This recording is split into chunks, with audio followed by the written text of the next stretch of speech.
Lab。如果你在买车时格外关注音响表现，这里或许是你能找到全网最有价值的汽车听音指南。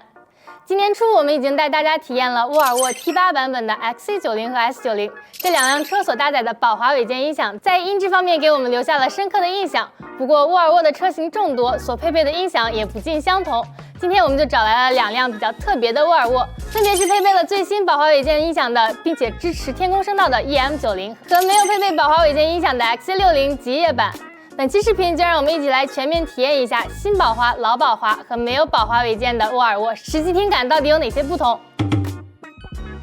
作为一款售价高达81万的纯电 MPV， 沃尔沃 EM90 使用了一套全新的宝华韦健音响系统，全车共有21个扬声器，功率为2460瓦。与我们之前体验过的 T8 版本的 S90 和 XC90 相比， EM90 这套音响有两个明显的变化。首先是这台车终于增加了天空声道扬声器，虽然官方并未公布这套音响是否支持 7.1.4 全景声，但增加了天空声道之后，可以让环绕效果更为出色。其次 ，EM90 车机终于又可以读取 U 盘内容了，各位发烧友总算可以在车上享受自己私家珍藏了。不过在解码能力上 ，EM90 的表现较为一般。我们针对环绕能力测试准备了3段音频，都未能成功播放。在音效设置上 ，EM90 也有着一些改变。进入设置页面可以看到，目前提供有立体声、3D 环绕音和哥德堡音效。前两个选项是 T8 版本的 XC90 和 S90 所不具备的。实际听下来，不同模式下的听感表现各异。我们录制了同一首歌，分别在3个模式下的播放效果，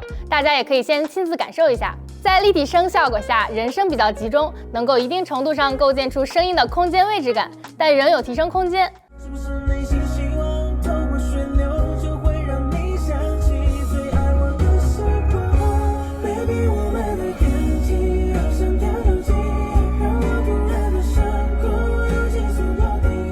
3D 环绕音包裹感最强，声场也最为开阔。是不是内心希望透过旋流就会让你想起最爱我的时光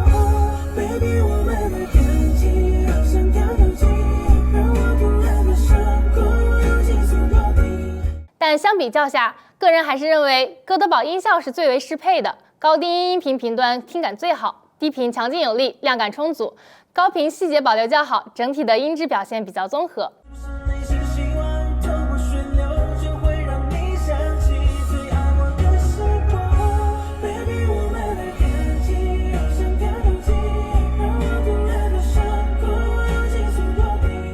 比较让人意外的是，沃尔沃 EM90 的音乐生态在丰富度上反而还不如我们之前体验过的 XC90 和 S90。目前仅提供了腾讯爱趣听一个平台，希望可以通过在后续的 OTA 中尽快优化。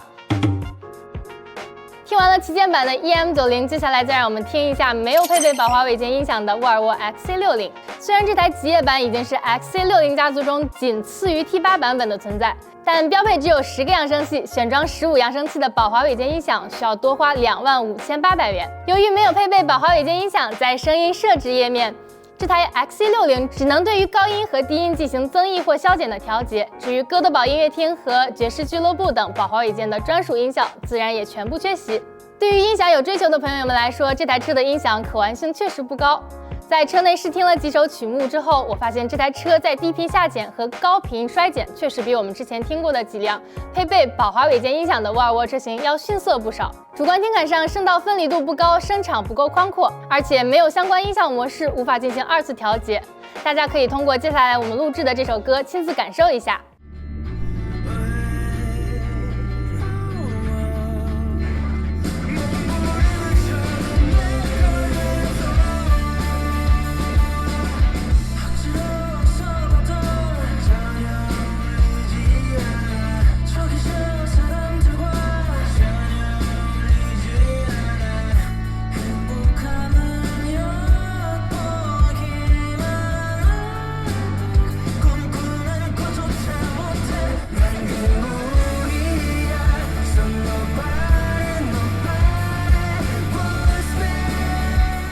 不知道大家的感受如何？个人认为这首歌的表现中，人声还是比较集中清晰的，但层次感不明显，例如无法特别清晰地感受到伴奏中的鼓点、吉他等乐器的空间分布。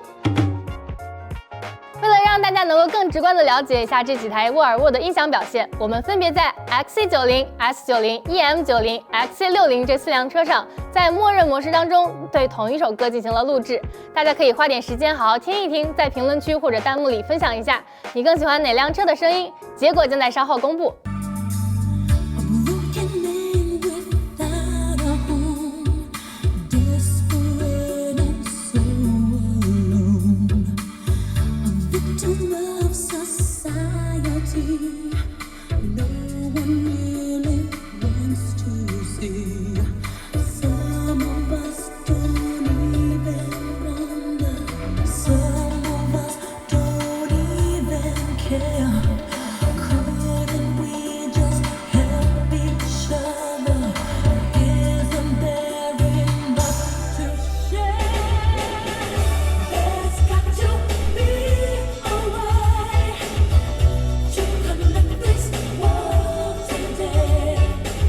那试听结束，你更喜欢哪一段的声音呢？